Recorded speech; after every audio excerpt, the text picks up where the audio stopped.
నందమూరి బాలయ్య బాబు అభిమాన సోదరులందరికీ నా మనఃపూర్వక శుభాభివందనం. సోదరులారా, మన డాకు మహారాజ్ మూవీ అద్భుత సంచలన ఘన విజయం సాధించినందుకు గాను ప్రస్తుతం మనం సంతోష సాగరంలో ఓలవలలాడుతూ ఉన్నాం. మన ఆనందానికి పట్టా పగ్గాలు లేకుండా ఉంది. ఈ డాకు మహారాజ్ మూవీ ఇంత బ్లాక్ బస్టర్ హిట్ కావడానికి ప్రధాన కారణం ఇందులో మన బాలయ్య బాబు ప్రదర్శించిన నట విశ్వరూపం. మరి ఈ సందర్భంలో ఈ మూవీలో మన బాలయ్య బాబు కనపరిచిన ఆ నటనా వైభవం గురించి ఓ 3 మాటలు మనం ముచ్చటించుకోకుంటే ఎలా మిత్రులారా?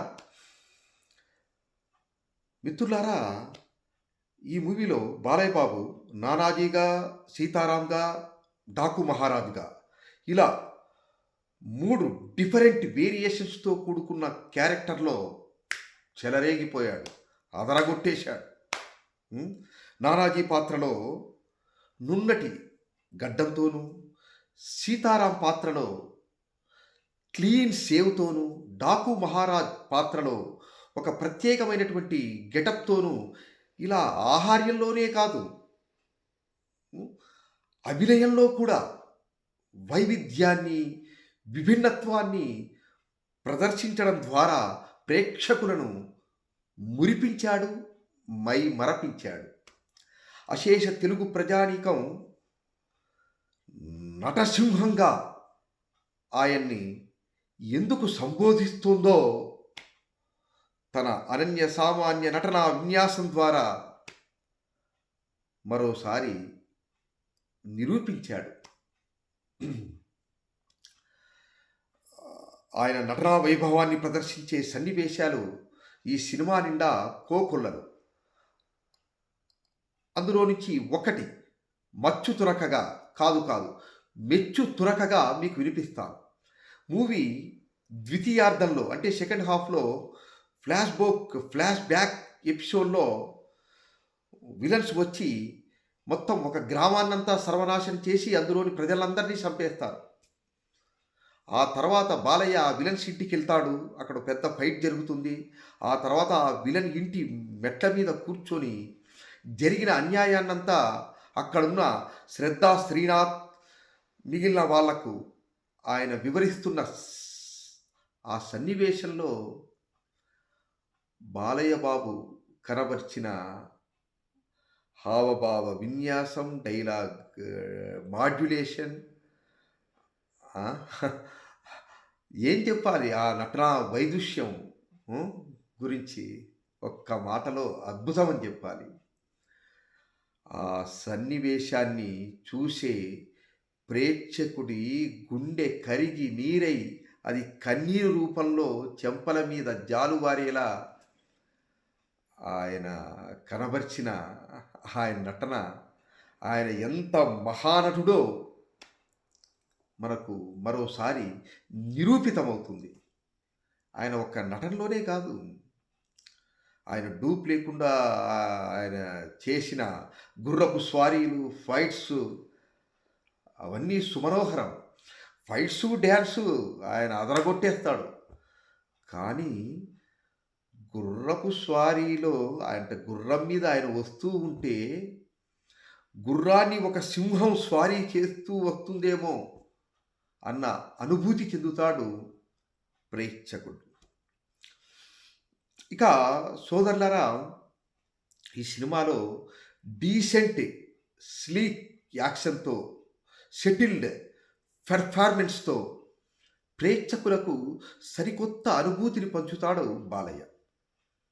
ఇక ఆయన క్యారెక్టర్ మేకోవర్, ఆయన ఎనర్జీ పవర్, 62 ఏళ్ల వయసులో కూడా చెదరని ఉత్సాహంతో, చెరగని ఉత్తేజంతో, తరగని ఉల్లాసంతో ఆయన కనపరిచే ఆ ఎనర్జీ పవర్ నేటి తరం హీరోలందరికీ ఆదర్శప్రాయం, అనుసరణీయం. ఇక ఈ మూవీలో ఆయన నోట నుండి వచ్చే ప్రతి మాట ఒక తూట. ఆయన పలికే ప్రతి డైలాగ్ ఒక డైనమిట్. ఎవరు నువ్వు అని విలన్స్ అడిగినప్పుడు బాలయ్య బాబు చెప్పే సమాధానం గాడ్ ఆఫ్ డెత్ అని ఒకసారి, మైకేల్ జాక్సన్ డేంజరస్ అని మరోసారి చెప్పడం సూపర్బ్. ఏరా వార్ డిక్లేర్ చేయడానికి వచ్చావా అని విలన్స్ అడిగితే, సింహం నక్కల మీదకొస్తే వారవ్వదురాల ఫుట్, సింహం నక్కల మీదకొస్తే వారవ్వదురాల ఫుట్, ఇట్స్ కాల్డ్ హంటింగ్. ఇంకో సందర్భంలో బాబీ డియోల్తో, రాయలసీమ మాలూం తేరేకో ఓ మేరీ ఓ మేరే అడ్డా. ఎవరైనా చదవడంలో మాస్టర్స్ చేస్తారేమో, నేను చంపడంలో చేశా. I did masters in murders. నువ్వు అరిస్తే బార్కింగ్, అదే నేను అరిస్తే రోరింగ్. వార్నింగ్ ఇవ్వాల్సింది చంపేవాడు, అంతేగాని చచ్చేవాడు కాదు. ఇలా ఒకటా రెండా సినిమా నిండా ఎన్నెన్నో పంచ్ డైలాగులు. ఇక ఆయన హిందీలో కూడా కొన్ని డైలాగులు చెప్తాడు, అవి కెవ్వు కేక అంతే. ఇలా మిత్రులారా, ఇలా చెప్పుకుంటూ పోతూ ఉంటే ఇంకా చెప్పాల్సింది ఎంతెంతో మిగిలే ఉంటుంది. అది మన బాలయ్య బాబు అంటే. ఒక్క మాట మిత్రులారా, డాకు మహారాజ్ పాత్రలో బాలయ్య బాబును తప్ప మరి ఇంకెవ్వరినైనా ఊహించుకోగలమా?